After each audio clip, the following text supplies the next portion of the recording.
alegria e satisfação que cumprimentamos os nossos amigos e irmãos do portal Escola Dominical com a gloriosa paz de nosso Senhor e Salvador Jesus Cristo. Estamos dando início a mais uma pré-aula, esta ferramenta que o portal Escola Dominical disponibiliza no início da semana, para que os irmãos possam melhor preparar a sua aula da Escola Bíblica Dominical. Leiam a revista das lições bíblicas, assistam a esta pré-aula, leiam os textos de apoio que nós disponibilizamos no site do portal Escola Dominical, 5 ou 6 textos de apoio, inclusive de nossa autoria, que é a base da nossa exposição. A nossa exposição não repete o texto da revista. Não é esta a proposta que nós temos do portal Escola Dominical. A proposta do portal Escola Dominical é trazer subsídios complementares aos alunos e professores da Escola Bíblica Dominical. Por isso, nós não repetimos. A revista os irmãos já têm, os irmãos têm até a videoaula do comentarista da lição. Então, estaremos aqui, como diz o povo, chovendo no molhado, repetindo o texto da revista. Nós, então, analisamos o tema e trazemos subsídios complementares aos amados irmãos. Durante a semana, se os irmãos tiverem alguma dúvida, postem a sua pergunta na sala dos professores do portal Escola Dominical, portalebd.org.br. O acesso à sala dos professores exige um prévio cadastro, mas este cadastramento é gratuito. Nós não respondemos perguntas feitas nos comentários das nossas redes sociais. Durante a semana também disponibilizamos aos irmãos breves comentários em áudio das leituras diárias, os textos sugeridos na revista das lições bíblicas. Os irmãos têm a oportunidade de ter um momento devocional e ainda aurir mais informações a respeito da lição. E no sábado à noite, às 19 horas, horário de Brasília, o irmão é nosso convidado para assistir à transmissão ao vivo do estudo preparatório dos professores e amigos da Escola Bíblica Dominical da Igreja Evangélica Assembleia de Deus, Ministério do Belém, na sede aqui em São Paulo. Se o irmão estiver aqui em São Paulo, o irmão é nosso convidado. E estas reuniões se realizam no Templo Antigo, na Rua Conselheiro Cotegipe 273, no bairro do Belenzinho. Neste terceiro trimestre de 2021, que nós estamos terminando hoje, nós estamos estudando o tema O Plano de Deus para Israel em meio à infidelidade da nação, as correções e os ensinamentos divinos no período dos reis de Israel. Nós estamos estudando os livros dos reis. E o nosso comentarista é o pastor Clayton Ivan Pomerening, que é o pastor das Assembleias de Deus em Joinville, no estado de Santa Catarina. E hoje estaremos estudando a última lição, a lição de número 13, que faz parte do sexto e último bloco do trimestre, que está tratando dos episódios ocorridos no período exclusivo do Reino de Judá. Em 721 a.C., nós tivemos a destruição do Reino do Norte, do Reino de Israel, das 10 tribos. E, a partir de então, nós só temos o Reino de Judá. E nestes pouco mais de 100 anos em que nós temos o Reino de Judá, especificamente, o que vai do segundo livro dos Reis, do capítulo 18, até o término, no capítulo 25, é esse período exclusivo do Reino de Judá que nós estamos estudando neste sexto e último bloco. E hoje, na lição de número 13, nós estaremos estudando o cativeiro de Judá. É o desenlace desta tragédia, que é o período da monarquia dos reinos divididos. O título do nosso trimestre diz O Plano de Deus para Israel, em meio à infidelidade da nação.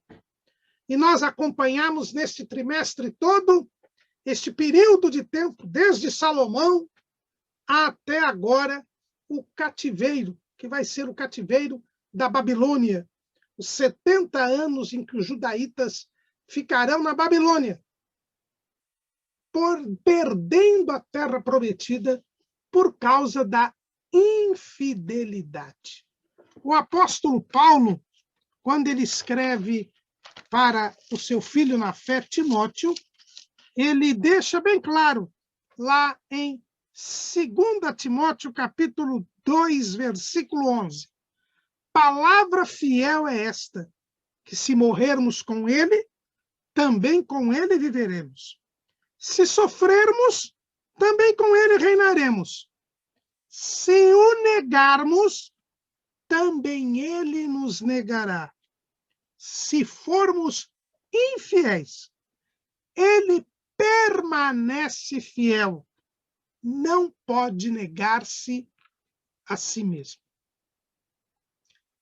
O profeta Jeremias, que é o profeta mais proeminente deste período que nós estamos agora estudando, já estudamos na lição passada o reinado de Josias, e hoje iremos estudar os reinados dos seus sucessores até a vinda do cativeiro. Neste período final de 40 anos, Deus levantou Jeremias para pregar. E a primeira visão que teve o jovem profeta Jeremias foi de uma vara de amendoeira. E quando ele vê aquilo, Deus pergunta a ele: o que você está vendo, Jeremias? Ele diz: eu estou vendo uma vara de amendoeira. E veja a resposta de Deus. Jeremias, capítulo 1, versículo 11. Ainda veio a mim a palavra do Senhor, dizendo: o que é que vês, Jeremias? E eu disse: vejo uma vara de amendoeira. E disse-me o Senhor: viste bem, porque eu velo sobre a minha palavra para a cumprir. A primeira visão que Deus deu a Jeremias é que Deus vela pela sua palavra para a cumprir. Porque Deus é fiel, como disse Paulo a Timóteo. E se nós formos infiéis, ele permanece fiel. Porque Deus é fiel e porque ele vela pela sua palavra para cumprir, Israel perdeu a terra prometida. Porque foi infiel. E Deus havia fixado com Israel um pacto, que a permanência na terra de Canaã, que Deus havia dado a Israel, estava condicionada à obediência. É o que os irmãos encontram no livro do Levítico, capítulo 26, no livro de Deuteronômio, capítulos 27, 28 e 29. Deus deixa bem claro que se eles fossem fiéis ao Senhor, se obedecessem à lei, Deus não só lhes manteria na terra, como lhes daria prosperidade. Mas se eles fossem infiéis, Deus iria castigá-los, puni-los.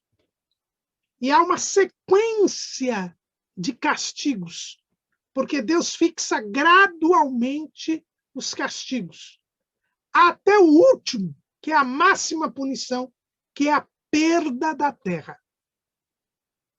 E foi o que aconteceu com as 10 tribos do norte. Elas foram levadas cativas e moradores de Babel, Cuta, Ava, Amate e Sevarfaim vieram ocupar o território que eles moravam, dando origem aos samaritanos. Judá não era melhor do que Israel. Só que Judá tinha pecado menos que Israel. Por quê? Porque Israel, o reino do norte, eles haviam praticado os pecados de Jeroboão. Eles haviam deixado de vir a Jerusalém nas festividades, de adorar a Deus e sacrificar a Deus lá no templo, e passaram a adorar os bezerros de ouro. E Jeroboão instaurou este culto e todos os reis de Israel o mantiveram. com uma classe sacerdotal espúria, formada dos mais baixos da terra e pessoas que subornaram os reis que se seguiram para ter esta posição. Em razão disto, Israel pecou mais. E por isso foi mais cedo para o cativeiro. Mas as tribos do sul, as tribos de Judá, não eram melhores do que as tribos do norte. Veja que o texto sagrado faz questão de dizer isso, quando fala da queda do reino do norte. Veja lá em 2 Reis, capítulo 17, versículo 18. Pelo que o Senhor muito se indignou contra Israel e os tirou de diante da sua face. Nada mais ficou senão a tribo de Judá. Até Judá não guardou os mandamentos do Senhor seu Deus. Antes, andaram nos estatutos que Israel fizera. Então, o texto bíblico, ele não advoga para Judá. E olha que o Jeremias, que deve ter sido quem escreveu o livro dos reis, como nós já vimos, a tradição judaica atribui a ele a autoria do livro, e alguns estudiosos entendem que ele completa a compilação iniciada por Isaías. Ambos eram profetas de Judá. E como profetas de Judá, eles sabiam muito bem que Judá não era, como dizia minha mãe, flor que se cheire. Porque a situação era de pecado entre eles. E eles sabiam, né? Eles enfrentaram o problema de uma forma bem clara. Eles foram obstados, eles foram confrontados. Isaías, ele, segundo a tradição judaica também, ele foi morto pelo rei Manassés, que foi esse rei horrível aí, que a gente vai falar daqui a pouquinho dele. Então, não há. Mas por que então que Judá não foi mandado junto com Israel? E nós já vimos aqui, ao estudar a lição 11, por causa do rei Ezequias. Porque ele, no momento em que a Assíria vem, invade o reino do norte e os leva cativos,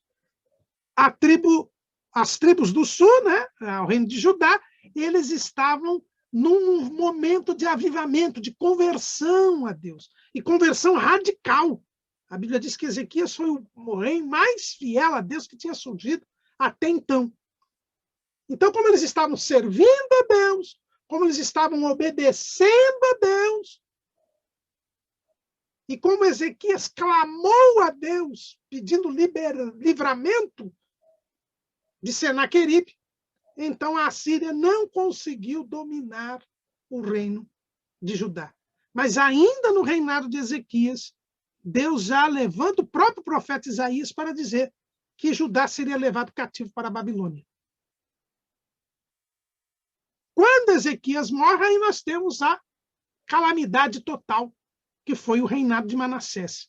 Manassés conseguiu fazer com que o povo de Judá fosse pior do que os moradores de Canaã, que os moradores primitivos de Canaã, que Deus tinha determinado que perdessem a terra para a nação de Israel. Aí mais um motivo, como eles foram piores do que os próprios cananeus, Deus, que não faz acepção de pessoas, tinha que tirá-los da terra. Como havia tirado os cananeus, ou mandado que eles fossem tirados, e em boa parte eles foram tirados, não foram totalmente destruídos, porque Israel desobedeceu à ordem divina, mas a deliberação divina foi de destruição. A deliberação divina também tinha de ser de retirada do povo de Israel da terra. E isso ficou já determinado por causa de Manassés. Os profetas que viveram nos tempos de Manassés disseram que eles estariam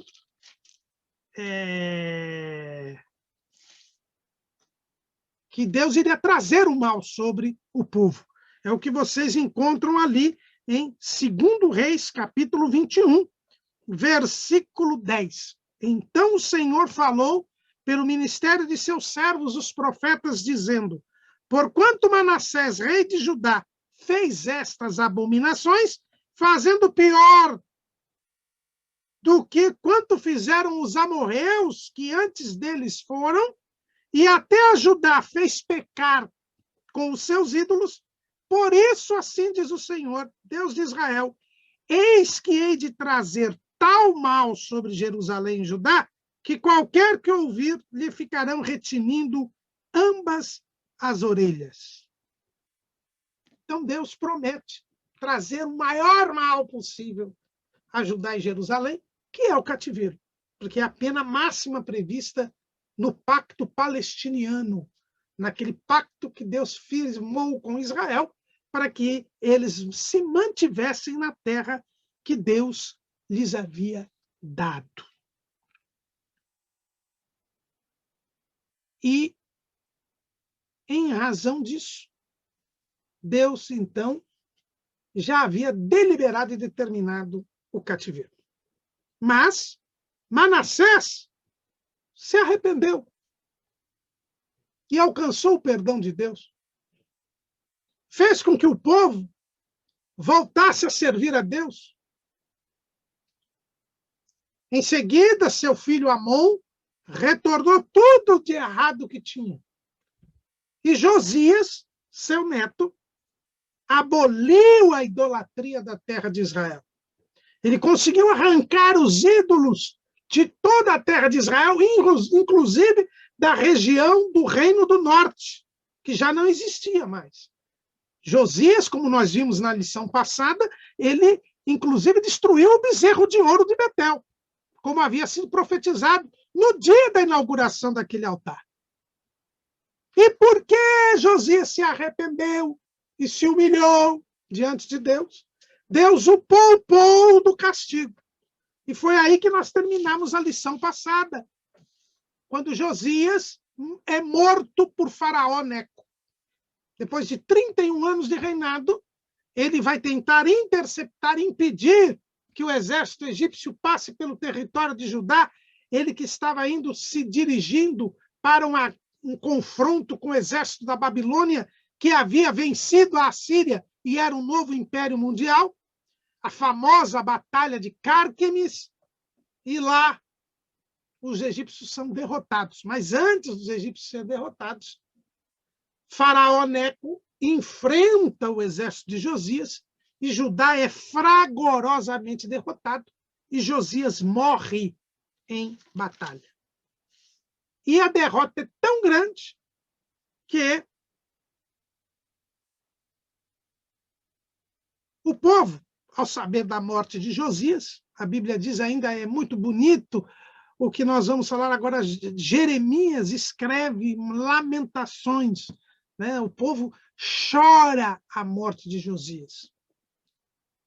Ele era um rei muito querido, muito amado. E Jeremias tem as suas primeiras lamentações. Não são as lamentações que estão na Bíblia. O livro de Lamentações de Jeremias diz respeito à lamentação de Jeremias depois da destruição de Jerusalém. Mas Jeremias descobriu que era um profeta chorão quando ele pronuncia elegias. Elegia é um poema fúnebre, um poema de tristeza. E ele faz, então, uma elegia ao rei Josias. E quando Josias morre, nós vamos ver que o povo coloca o filho de Josias, Joacás, ou Jeoacás, que tinha 23 anos, como novo rei. Eles se mantêm fiéis à casa de Davi. E Jeoacás, então, é colocado como rei após a morte de Josias. Mas aí nós já vamos ver como as coisas estão mudando, como Deus está cumprindo a sua palavra. Joacás reinou apenas 3 meses, porque Faraó Neco foi até Jerusalém. invadiu Jerusalém, prendeu Joacás, levou Joacás para o Egito e colocou no trono, no lugar de Joacás, o seu irmão Eliaquim. E ele mudou o nome de Eliaquim para Jeoiaquim. Então, os irmãos, vejam como a situação já começa a mudar. É colocado como rei, não quem o povo queria, não quem deveria ser, mas quem um rei estrangeiro quis que fosse. Na verdade, este fato aqui já mostra que Israel, que Judá, tinha perdido a sua independência política. Uma nação que não pode escolher o seu governante e cujo governante é colocado por outro, por um rei estrangeiro, já é uma nação que está subjugada pelo estrangeiro. E foi o que aconteceu. Faraó Neco colocou Jeoiaquim como novo rei. Então, nós já vamos ter um rei imposto por um estrangeiro que não era para ser o rei. E mais, teve o seu nome mudado. O nome do filho de Josias, que foi assumir o trono, era Eliaquim. E ele teve mudado o seu nome para Jeoaquim. Eliaquim tem um significado. O saudoso pastor Evandro de Souza Lopes, ele diz que Eliaquim significa Deus estabeleceu. E Jeoaquim significa Javé estabeleceu. Veja que Eliaquim, Deus estabeleceu. Jeoaquim, Javé, o Deus de Israel, o nome do Deus de Israel, estabeleceu.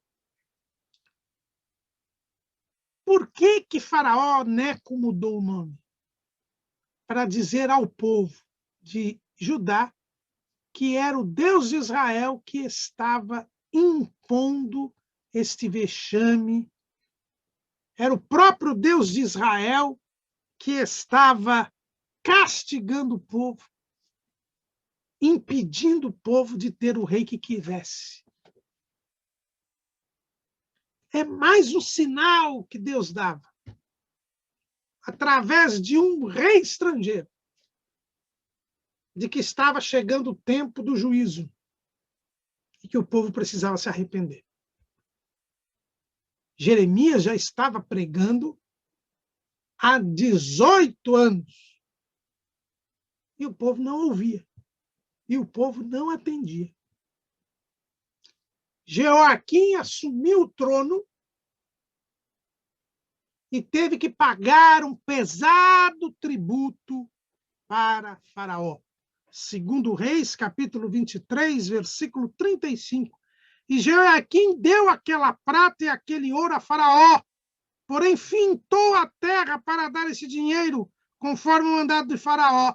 E cada um, segundo a avaliação, demandou a prata e o ouro do povo da terra para o dar a Faraó Neco.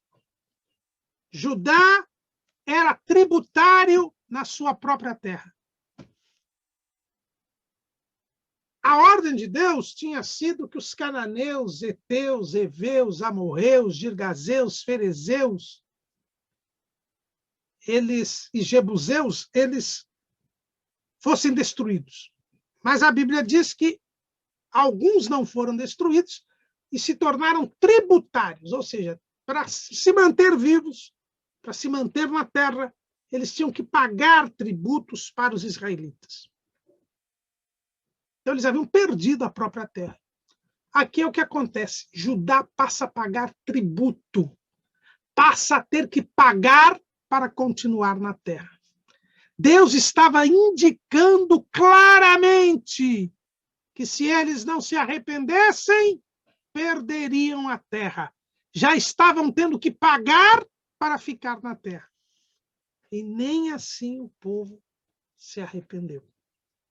O que nós notamos aqui, irmãos, é que, embora Deus já tivesse dito o que ia acontecer, embora os acontecimentos fossem inevitáveis, Deus dava a chance do povo se arrepender.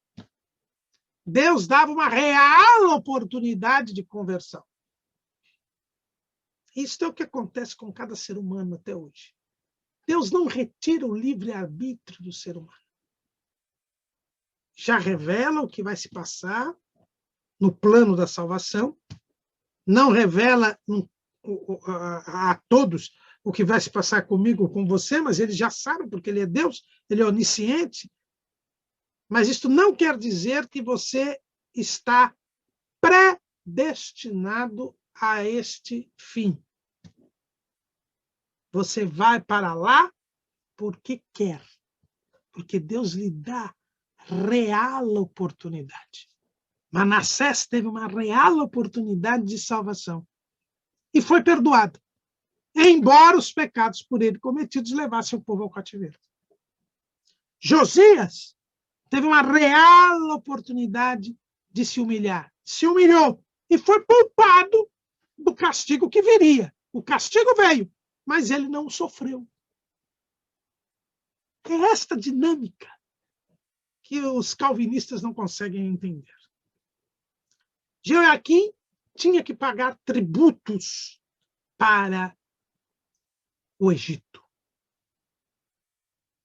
E Judá passou a ser tributário. Mas o que acontece? E pagando esse tributo, logicamente, que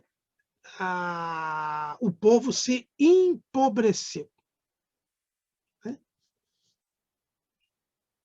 No terceiro ano de Jeoaquim, Nabucodonosor veio até Jerusalém e a sitiou. Nabucodonosor ainda não era rei da Babilônia. Ele era apenas comandante do exército. O rei era o seu pai, Nabopolassar. Nabucodonosor tinha vencido o faraó Neco na batalha de Cárquemes. E ele, como venceu, os egípcios recuaram, ele veio até Jerusalém. Sitiou Jerusalém. E isso nós vemos não no livro dos reis, mas no livro de Daniel. Daniel, que era contemporâneo desses fatos. Daniel, que era da família real, fala sobre isso. Daniel, capítulo 1, versículo 1. No terceiro ano do reinado de Jeoaquim, rei de Judá, veio Nabucodonosor, rei da Babilônia, ele não era rei ainda, a Jerusalém e a sitiou. Então, quando Jeoaquim estava no terceiro ano do governo, Jerusalém foi sitiada. E a partir dali, os babilônios viriam e fariam incursões sobre Judá e Jerusalém durante 20 anos aproximadamente. Nabucodonosor sitiou a cidade, e aí Jeoaquim se submeteu a Nabucodonosor. Nabucodonosor levou, veja o texto ainda em Daniel, capítulo 1, versículo 2. E o Senhor entregou nas suas mãos a Jeoaquim, rei de Judá, e uma parte dos utensílios da casa de Deus, e ele os levou para a terra de Sinar, para a casa do seu Deus, e pôs os utensílios na casa do tesouro do seu Deus. E ainda levou algumas pessoas da linhagem real, alguns nobres, ele leva para Babilônia. E disse o rei a Aspenaz, chefe dos seus eunucos, que trouxesse alguns dos filhos de Israel e da linhagem real e dos nobres, jovens em quem não houvesse defeito algum, formosos de parecer, e instruídos em toda a sabedoria e sábios em ciência, e entendidos no conhecimento, e que tivessem habilidade para viver no palácio do rei, a fim de que fossem ensinados nas letras e na língua dos caldeus. Começa aqui o cativeiro da Babilônia. Na verdade, 70 anos começa aqui, nessa primeira deportação. E foram levados os nobres, foi levada a elite. Daniel e seus amigos Ananias, Azarias e Misael foram levados junto com a nata da sociedade judaíta. A cidade de Jerusalém foi preservada, o templo foi preservado, mas agora Judá sai do domínio egípcio e cai nas mãos do domínio babilônio. Joaquim foi mantido no trono, mas era também um rei tributário. Em vez de pagar tributos ao Egito, agora ele teve que pagar tributos para Babilônia. No quarto ano, um ano depois desses acontecimentos, Deus manda que Jeremias escrevesse todas as suas profecias, e ele já estava profetizando há 32 anos, e ele escrevesse todas as suas profecias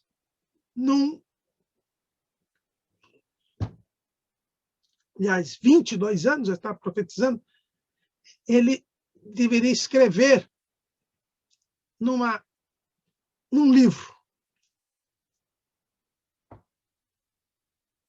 como um resumo, para que o povo voltasse a entender a situação que estava. Os irmãos, vejam como Deus estava querendo arrependimento do povo. Veja, desde o começo da pregação de Jeremias, e nós vamos lá no livro de Jeremias, depois daquela visão que nós dissemos agora há pouco, da vara de amendoeira, qual foi a primeira mensagem que Deus deu a Jeremias? Que foi a segunda visão. Capítulo 1, versículo 13 de Jeremias. E veio a minha palavra do Senhor segunda vez, dizendo: que é que vês? E eu disse: vejo uma panela ferver, cuja face está para a banda do norte.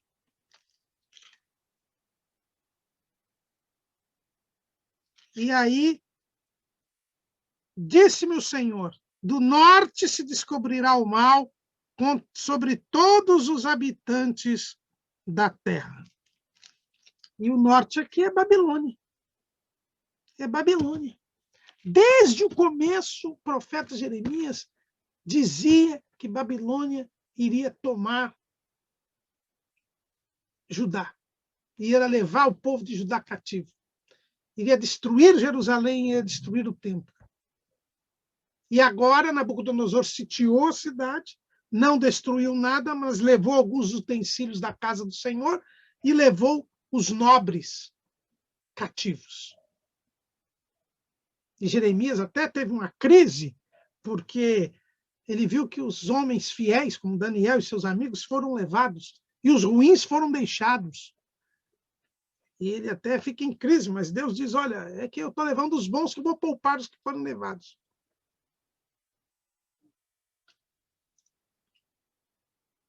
Deus estava cumprindo. E agora ele mandou Jeremias resumir, escrever todas as profecias, que é o livro de Jeremias. E quem escreveu foi Baruque. Baruque foi quem escreveu, era um escrivão. Ele escreveu, o profeta ditou e ele escreveu. Aí Deus mandou que Baruque lesse o livro no templo, para o povo todo ouvir. Os príncipes, ao ouvirem Baruque, mandaram que Baruque lesse para eles, e ele leu lá nos aposentos lá do templo para os príncipes. Aí os príncipes levaram para Joaquim o livro, para ler para o rei o livro. E sabe o que o rei fez? Queimou o livro. Queimou o livro. Isso vocês encontram no capítulo 25 do livro do profeta Jeremias. Ele queimou o livro, mostrando toda a sua impenitência, todo o seu coração empedernido, toda a sua incredulidade. E quando ele queimou o livro, Deus mandou Jeremias falar tudo de novo, escrever o livro de novo. Porque tudo ali ia se cumprir. E nós temos aí hoje o livro. É o livro do profeta Jeremias. Boa parte do livro do profeta Jeremias. O núcleo do livro do profeta Jeremias. E onde está Joaquim? A palavra de Deus está aí hoje. Permanece para sempre. Irmãos, não adianta você ser impenitente. Não adianta você ser desobediente, porque, como já dizia o saudoso pastor Severino Pedro da Silva, podemos não cumprir a palavra de Deus, mas a palavra de Deus se cumpre na vinda de todos os homens. E não deu outra, irmãos.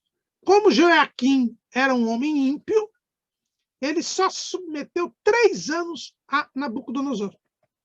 No terceiro ano, que aí então já era o 6º ano do seu reinado, ele deixou de pagar o tributo que devia ao rei Nabucodonosor. E aí, Deus pune mais uma vez o povo. Lá em 2 Reis, capítulo 24, diz o seguinte. Vamos ler os capítulos 24, 1 e 2. Nos dias de Joaquim subiu Nabucodonosor, rei de Babilônia, contra ele. Joaquim ficou 3 anos seu servo. Depois se virou e se revoltou contra ele. E Deus enviou contra Joaquim as tropas dos caldeus, e as tropas dos sírios, e as tropas dos moabitas, e as tropas dos filhos de Amon, e as enviou contra Judá para o destruir, conforme a palavra que o Senhor falara pelo ministério dos seus servos, os profetas. Quando Joaquim quebrou o pacto que tinha firmado com Nabucodonosor, Deus mostrou o seu desagrado para com Joaquim. Por quê, irmãos? Porque tinha sido Deus quem tinha instituído essa servidão. E ele havia se comprometido, havia prometido, havia jurado cumprir com esse tributo. E nós temos que ser fiéis nos contratos. No Antigo Testamento, no tempo da lei, havia um juramento ainda diante de Deus. Hoje nós não podemos jurar. Nosso falar tem que ser sim, sim, não, não. Não há necessidade de nós jurarmos, porque Deus está em nós. E nós não podemos fazer o nome de Deus em vão. Deus não se agrada de quem é infiel nos contratos, quem não cumpre com a palavra dada. E foi o que aconteceu com Joaquim. E em retribuição a esta infidelidade, Deus permitiu que Judá virasse uma casa da mãe Joana. Tudo quanto era povo entrava em Judá, invadia, saqueava Judá. Não havia defesa para os judaítas, porque Deus havia feito isto. O povo estava também pecando junto com o rei. Não era só o rei, não. Era o povo também. O povo também estava nessa linha. Lembra que o povo resolveu desobedecer a Deus. O povo era o primeiro que desobedecia. Não era só o rei, não. Aí, o que acontece? Acontece que Nabucodonosor vem. Parou de pagar, Nabucodonosor vem. Manda mais uma vez tropas. E o povo não se arrepende de jeito nenhum. Comete os mesmos erros. Quem descreve a situação do povo, como nós estávamos dizendo aqui, foi o profeta Ezequiel. O profeta Ezequiel, que também é desse tempo, no capítulo 23, ele traz aquela alegoria de Oolá e Oolibá, as duas meretrizes. E Oolá era Samaria, era o reino do norte. Oolibá era o reino do sul, o reino de Judá. E Ezequiel diz que Oolá foi infiel, prostituiu-se e foi punida. E a irmã mais nova, que era a Olibá, ao ver tudo o que aconteceu com a Olá, fez pior do que a Olá. Então, aqui no capítulo 23 de Ezequiel, a gente vê que o povo de Judá, ele não se deixou levar pelas mensagens proféticas. E não foi só Jeremias que se levantou. Nesse meio tempo, houve um outro profeta chamado Urias, que Joaquim mandou matar. Ele mandou matar. E tentou, mais de uma vez, tentou intimidar, mandou até açoitar o Jeremias, prender o Jeremias. Em vez de se arrepender. E não teve jeito. O povo não se arrependeu. Mesmo com o exemplo dado por Israel, mesmo com os sinais dados por Deus, mesmo com os profetas que Deus levantou, e aí os babilônios voltaram, invadiram Jerusalém de novo, prenderam Jeoaquim, que foi levado para a Babilônia. E junto com Jeoaquim foram levados mais 3.000 pessoas. Isso nós encontramos lá em 2 Crônicas, capítulo 36, versículos 6 e 7. Subiu, pois, contra ele Nabucodonosor, rei da Babilônia, e o amarrou com cadeias para o levar à Babilônia. Também alguns dos utensílios da casa do Senhor levou Nabucodonosor para a Babilônia e pô-los no seu templo em Babilônia. Então, Joaquim foi levado amarrado com cadeias. Assim que aconteceu com Manassés, se bem que lá foi com espinhais também, aqui nós estamos diante dos babilônios e não dos assírios, então eles são menos cruéis, mas Joaquim foi levado, humilhado diante do seu povo. É levado cativo para a Babilônia, amarrado em cadeias e não morreu na própria terra. O Joacás, que tinha sido levado lá pelo faraó Neco, morreu lá no Egito, foi morto lá no Egito. E aqui Joaquim é morto lá em Babilônia. Os reis, além de serem tributários, não morrem mais na própria terra. Já não tem a dignidade real. É pior do que os outros. Os outros, por exemplo, Uzias. Uzias foi enterrado por ser leproso fora dos sepulcros dos reis, mas na própria terra de Israel. Jeorão não deixou saudade alguma, mas foi enterrado fora do sepulcro dos reis, mas na terra de Israel. Agora, os reis nem na terra de Israel são sepultados. Isso já era um sinal claro de Deus, de que eles estavam perdendo a terra. Já tinham perdido a terra. Que tudo estava se cumprindo. Mas eles continuavam pecando. Pior do que antes, como diz Ezequiel no capítulo 23 do seu livro. Lá em Jeremias 52 e 28 é que os irmãos encontram que nessa segunda deportação foram levados 3.023 judeus. Este é o povo que, com Nabucodonosor, levou cativo no 7º ano. 3.023 judeus. É o 7º ano. Por quê? Porque no 3º ano de Jeoaquim, ele foi submetido ao domínio da Babilônia. 3 anos ele serviu a Deus, ficou até o 6º ano, no 7º ano, que já entrando no 7º ano, ele então, os babilônios vêm, porque ele deixou de pagar os tributos, e ele foi levado com 3.023 pessoas para o cativeiro. E lá morreu. No seu lugar, foi posto o seu filho, Joaquim. Joaquim era neto de Josias. Veja que Joacás e Jeoaquim eram filhos de Josias. Eles eram irmãos.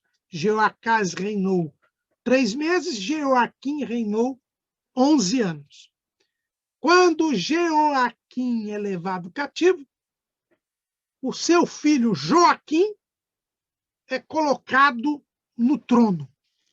Joaquim. Então, não confundamos Jeoaquim com Joaquim. Joaquim, ele é colocado no trono e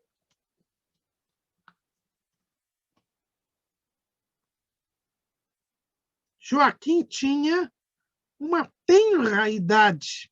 Ele tinha 18 anos quando ele começou a reinar. E reinou só 3 meses. Talvez por ser ele filho de Jeoaquim, novo ainda, o rei da Babilônia decidiu que ele não iria reinar. E vai lá e tira o Joaquim. Olha que humilhação. 3 meses depois de ser declarado rei, o Joaquim é tirado do trono por ordem do rei da Babilônia e levado cativo como prisioneiro. E, inclusive, vai morrer também lá na Babilônia. E nessa nova oportunidade, são levados mais 10.000 judaítas para Babilônia. Quando Joaquim é levado, é o que a gente encontra em 2 Reis, capítulo 24, versículo 8. Tinha Joaquim 18 anos de idade quando começou a reinar, reinou 3 meses em Jerusalém. Naquele tempo subiram os servos de Nabucodonosor, rei da Babilônia, a Jerusalém, e a cidade foi cercada. Também veio Nabucodonosor contra a cidade, quando já os seus servos a estavam cercando.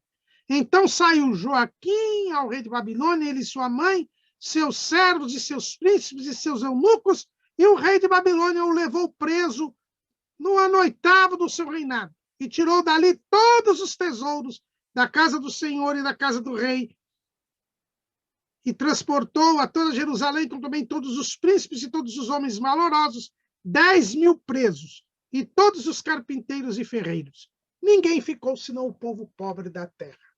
Então aqui nós temos a terceira deportação. 3 meses depois, Nabucodonosor vem, cerca Jerusalém de novo, tira o Joaquim, se entrega, se rende, e ele mais 10.000 são levados cativos para a Babilônia. Nós estamos em pleno cativeiro. E no lugar de Joaquim, Nabucodonosor pega o tio dele, que era chamado de Matanias, e coloca no trono, e muda o seu nome para Zedequias. Veja que Matanias significa dom do Senhor, ou dádiva.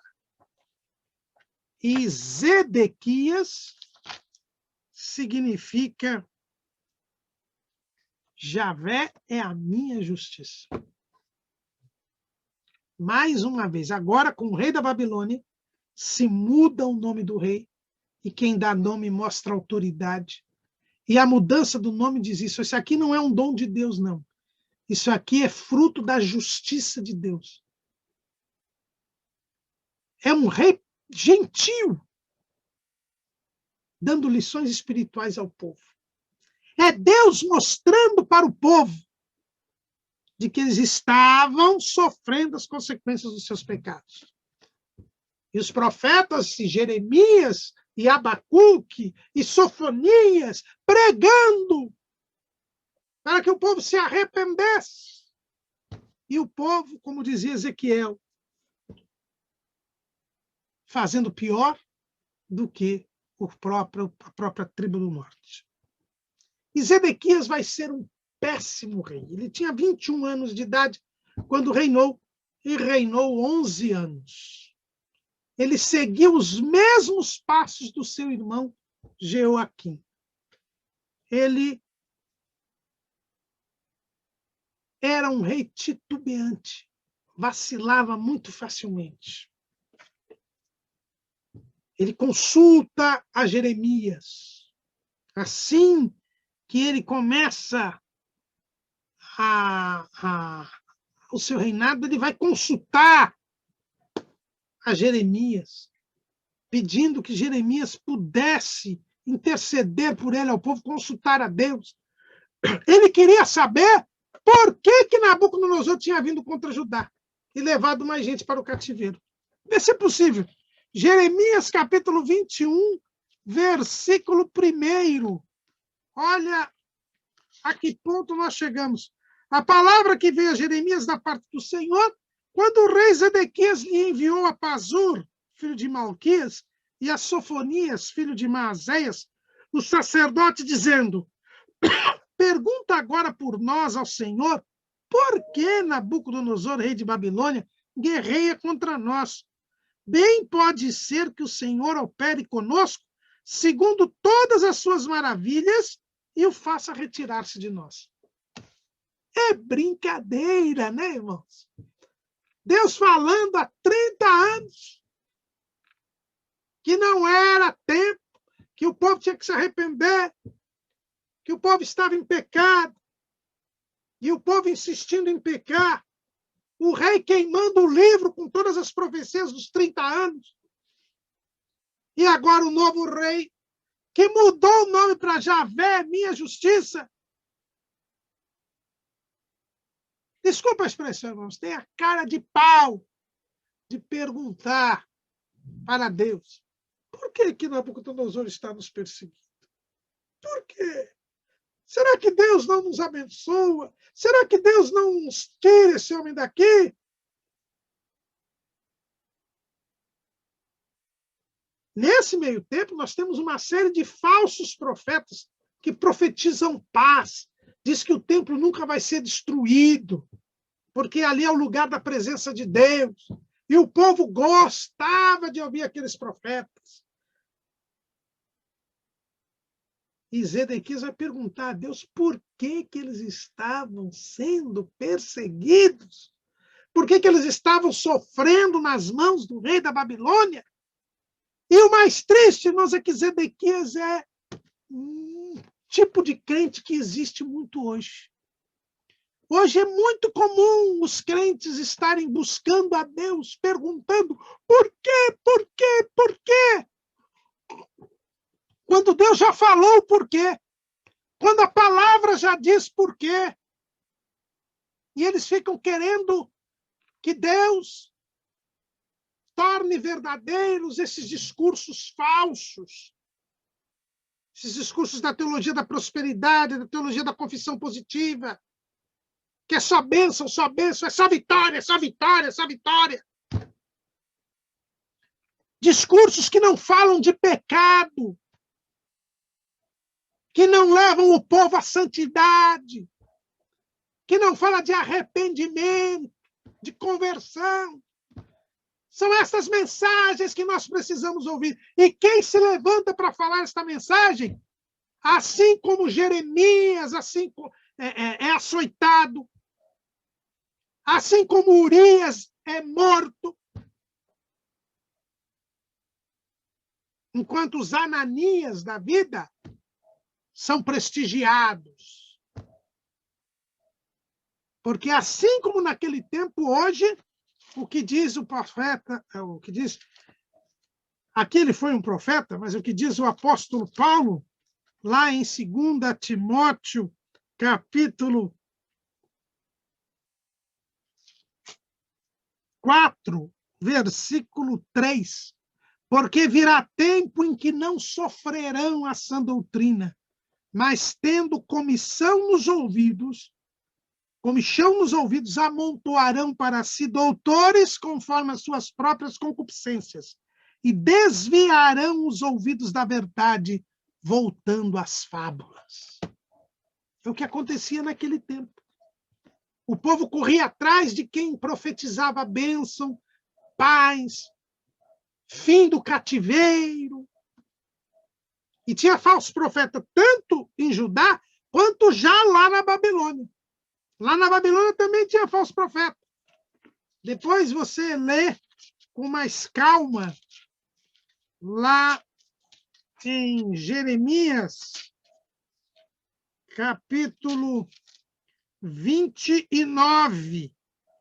E você vai ver uma carta que Jeremias escreve para os cativos da Babilônia e que denuncia alguns falsos profetas que lá já estavam. E em Judá, nós temos aquele famoso embate entre o profeta Jeremias e o falso profeta Ananias, né? Lá no capítulo 20, no capítulo 20, 28, né? Você depois lê aí a luta de Jeremias contra o falso profeta Ananias, no capítulo 28 do livro do profeta Jeremias. Eram esses profetas que eles gostavam, aqueles que profetizavam paz, paz, mas que Deus diz, não fui eu que os enviei. E aqui nós temos, tristemente, Zedequias era esse tipo de judaíta, né? E Deus não se deixou levar por isso, não. Jeremias manteve a sua mensagem. Aliás, no capítulo 22, os irmãos encontram que Jeremias vai profetizar para Zedequias, exigindo que ele governasse com justiça e juízo, sob pena de ser retirada a casa de Davi do trono.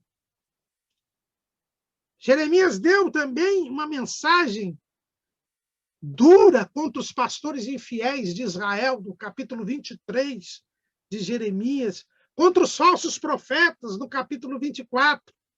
Mas nem o rei, nem a casa real, nem os profetas, nem os sacerdotes se emendaram.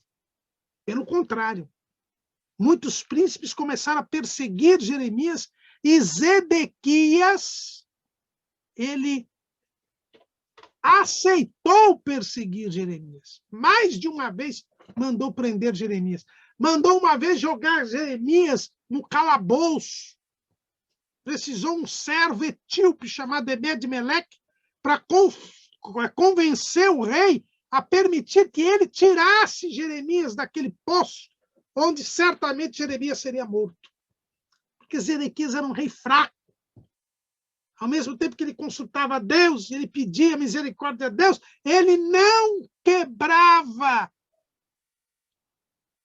as estruturas malignas do seu governo, não controlava os inimigos do profeta.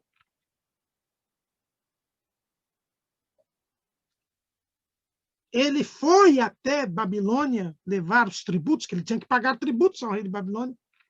Uma vez, quando ele foi para a Babilônia, o profeta Jeremias mandou mensagem aos cativos da Babilônia por intermédio de Seraías.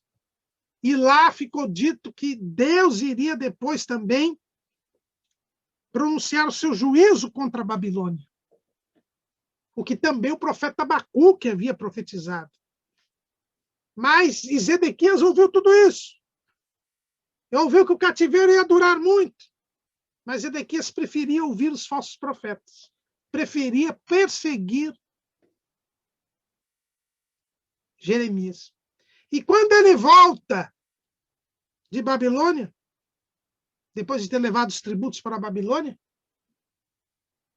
ele também se rebela contra o rei Nabucodonosor. A mesma coisa que fez Joaquim, ele fez. Ele se rebelou. Né? Nós encontramos aqui no segundo livro dos Reis, capítulo 24, versículo 20. Pois assim sucedeu por causa da ira do Senhor contra Jerusalém e contra Judá, até os rejeitar de diante de sua face. E Zedequias se revoltou contra o rei de Babilônia. Ele cometeu também o pecado de não honrar a palavra dada. E diante desta nova rebelião, Nabucodonosor manda tropas para Judá. E no 9º ano de Zedequias, inicia-se um longo cerco de 2 anos contra a cidade de Jerusalém. A cidade fica numa situação terrível. mas mesmo assim, por falta de comida, falta de água, uma situação extremamente danosa, e mesmo assim Jeremias é perseguido, ele chega a ser preso mais uma vez, porque ele aconselhava o povo a se render para se manter vivo, porque se não houvesse a rendição, eles iriam morrer à fome, à espada e de peste. E os príncipes diziam que Jeremias estava diminuindo o moral do povo, considerando um traidor. E por isso ele foi preso. Mas, depois de ter mandado prendê-lo, Zedequias pediu para que Jeremias orasse por ele e o livrasse. E aí Jeremias disse que ele não seria morto, o rei Zedequias, mas ele não veria Babilônia. E o profeta Ezequiel tinha dito que ele iria para a Babilônia. E Zedequias, como muito crente, já fica procurando contradição. Tem um monte de crente que fica procurando contradição na Bíblia para poder pecar. Zedequias era assim também. Aí, Ezequiel disse que eu não vou ver Babilônia. Jeremias disse que eu não vou morrer e eu vou para a Babilônia. Está vendo? Os profetas são falsos. Sabe o que aconteceu? Quando Nabucodonosor entrou, Zedequias em Jerusalém, quando se quebrou o cerco, se abriu a brecha, os babilônios entraram em Jerusalém, Zedequias fugiu, foi apanhado na fuga, mataram na sua frente os seus filhos, depois furaram os olhos dele e o levaram para a Babilônia. Ele não morreu, como disse Jeremias. Ele foi para a Babilônia, como disse Jeremias. Mas ele não viu Babilônia, porque estava com os olhos vazados, como disse Ezequiel. Nenhuma contradição. Deus é a verdade, como escreveu o próprio profeta Jeremias. Meu irmão, minha irmã, não fique procurando contradição na Bíblia. Não fique procurando brecha para poder pecar. Creia na palavra, viva em santidade. Porque o fato é que depois de 2 anos de cerco, Jerusalém foi invadida e aí sim, o templo destruído, a cidade destruída, o povo morto. Quem não morreu de fome, morreu de peste, morreu de espada. Só uns poucos foram levados cativos. Mas Jeremias, que estava preso quando a cidade foi invadida, por ordem do rei Nabucodonosor, Nebuzeradã, que era o general, o comandante, disse a Jeremias: você, se quiser ficar, fica. Se você quiser ir para a Babilônia, fique. O rei disse que você está em plena liberdade, porque tudo o que você disse aconteceu. O homem de Deus estava em plena liberdade na hora do cativeiro. É o que vai acontecer com a igreja. Quem for fiel a Deus, quem perseverar até o fim, quem proclamar o evangelho, quem for obediente ao Senhor, apesar de todas as aflições e dificuldades desta vida, na hora do juízo vai estar totalmente livre, porque será arrebatada. A igreja não passa pela grande tribulação, não passa pela ira divina. Jeremias resolveu ficar junto com os mais pobres do povo, porque os miseráveis do povo, porque já estavam os pobres, desde a deportação de Joaquim. Agora ficaram só os miseráveis. Se deram pedaço de terra para os miseráveis e se colocou no governo Gedalias. Gedalias passou a ser um governador, não mais rei. A casa de Davi terminou. Mas, irmão Caramuru, Deus não tinha dito que a casa de Davi duraria para sempre, reinaria para sempre para Israel? Sim, Só que eles foram infiéis. Eles perderam a terra. Se perdeu a terra, o reino parou. Mas a casa de Davi foi mantida. Por quê? Porque Joaquim, lembra o neto de Josias, foi levado com 18 anos para o cativeiro. Lá ele teve filhos. Lá, como diz o livro dos reis, no seu final, quando ele estava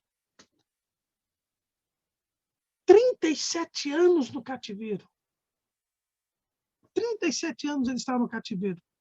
O filho de Nabucodonosor, Evil-Merodach, o elevou acima dos outros reis que estavam prisioneiros, o tirou da prisão e o colocou na sua mesa para comer com ele. A família dele foi prestigiada depois da morte de Nabucodonosor.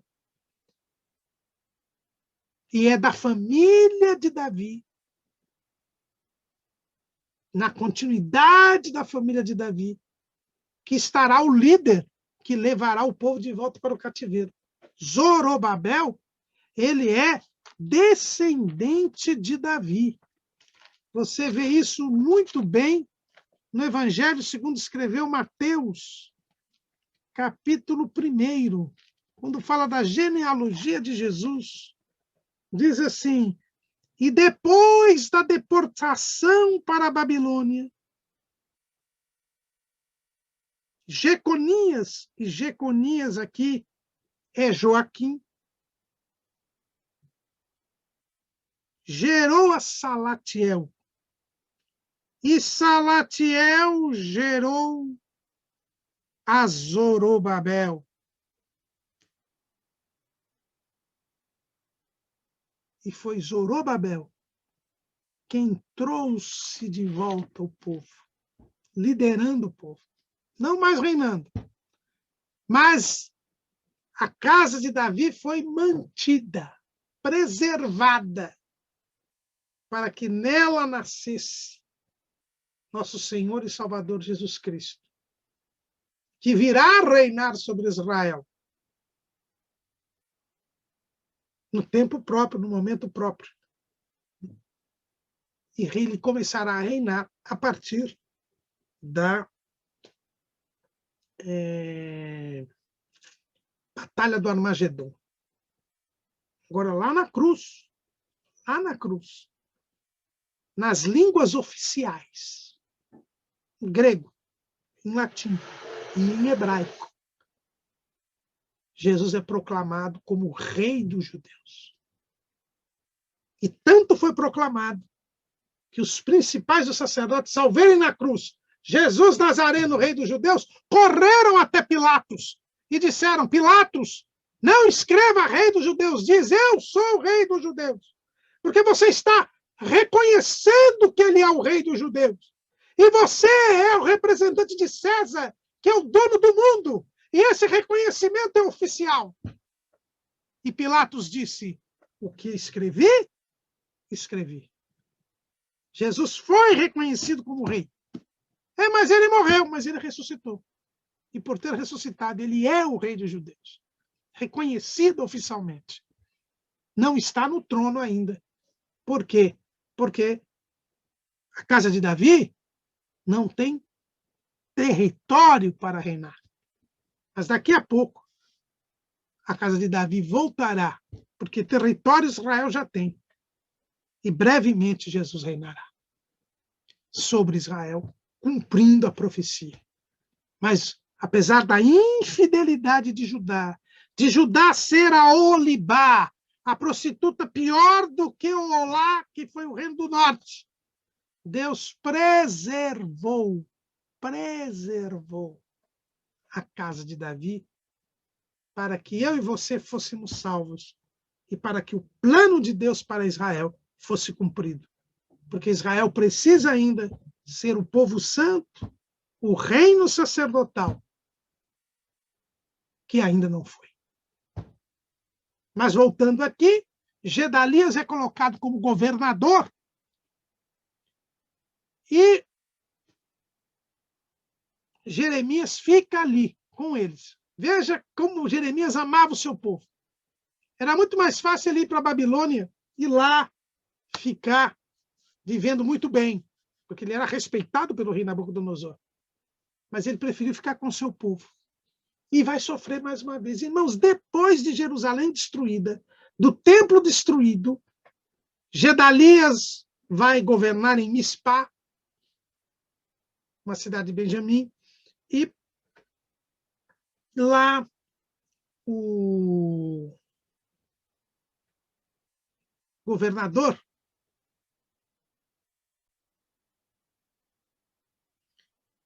ele aconselha o povo a ser fiel ao rei da Babilônia, a ser submisso ao rei da Babilônia.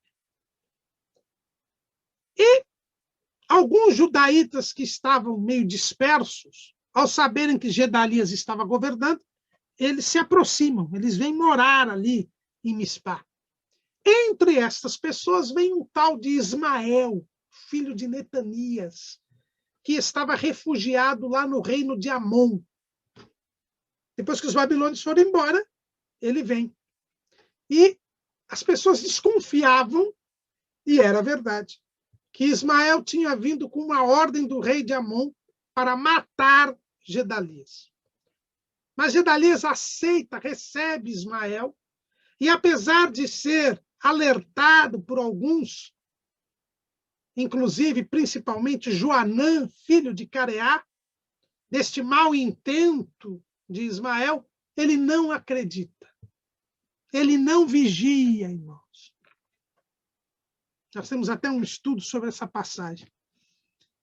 E Gedalias acaba sendo assassinado por Ismael. E Ismael tenta cativar o povo, levar o povo que tinha sobrado cativo para Amon. Mas Joanã se rebela e o povo fica do lado dele, e Ismael acaba fugindo, e Joanã assume a liderança do povo. E aí chama o profeta Jeremias e pede para que Jeremias consulte a Deus. O que eles deviam fazer? Se deviam ficar na terra ou ir para o Egito. Mas Joanã queria ir para o Egito, porque o Egito era adversário da Babilônia. Jeremias consulta a Deus, e Deus diz para eles ficarem em Judá, que seriam mantidos, que eles não tivessem medo do rei da Babilônia. Mas Joanã não creu na mensagem. Inclusive, o próprio Jeremias disse que eles não iam crer na mensagem. E Joanã resolve ir para o Egito. E traz forçadamente tanto Jeremias quanto Baruque para o Egito com eles. E Jeremias profetiza para eles de que eles seriam mortos e destruídos no Egito. Veja que povo duro, irmãos. Depois de Jerusalém destruída, do templo destruído, todas as profecias cumpridas, eles continuavam desobedecendo a Deus. E pior, se os irmãos lerem lá os capítulos 43 e 44 de Jeremias, os irmãos vão ver que no Egito eles começam a cultuar a deusa Azerá, chamada de Rainha dos Céus, dizendo que desde o tempo que eles pararam de adorar a essa deusa, é que sobreveio toda a calamidade para o país. Olha que cegueira, irmãos. Ouviram 40 anos o profeta dizendo: se arrependam dos seus pecados, larguem a idolatria. E agora eles achavam que porque não tinham sido idólatras o suficiente, é por isso que estavam passando por aquela dificuldade. E não deu outro. Nabucodonosor invadiu o Egito e matou todos os judeus, os judaítas que estavam no Egito. Mas Jeremias e Baruque foram poupados. Isso não está escrito na Bíblia claramente, mas havia uma profecia para Baruque. E nessa profecia para Baruque, Deus prometia a Baruque que ele jamais seria morto. Lá em Jeremias 45 e 5, a parte final. Assim diz o Senhor, a ti, falando a Baruque, porém, darei a tua alma por despojo em todos os lugares para onde fores. Então havia uma promessa de Deus que em todos os lugares para onde Baruque fosse, ele jamais seria morto. E é por isso que, se ele não foi morto, também o profeta Jeremias não, e ambos foram então para a Babilônia. E lá, muito provavelmente, foi onde Jeremias concluiu tanto o livro dele como o segundo livro dos reis. Tanto que tanto o livro de Jeremias quanto o livro dos reis terminam com o mesmo episódio, o episódio da elevação de Joaquim no trono, na corte do rei da Babilônia, quando já era rei Evil-Merodach. Segundo Frank Claassen e Edward Rees, Jeremias morreria 1 ano depois deste acontecimento, quando já o Espírito Santo o havia inspirado e ele já havia escrito tanto os livros dos reis quanto o livro do profeta Jeremias, que recebe o seu nome, e o livro de Lamentações. Assim termina o livro dos reis, com uma esperança. O livro dos reis conta o fracasso do povo por causa da sua infidelidade. Mas termina o livro dizendo que a casa de Davi havia sido preservada, havia sido mantida. Portanto, as promessas de Deus para com Israel estavam de pé. Quando escreveu este livro, Jeremias estava no cativeiro.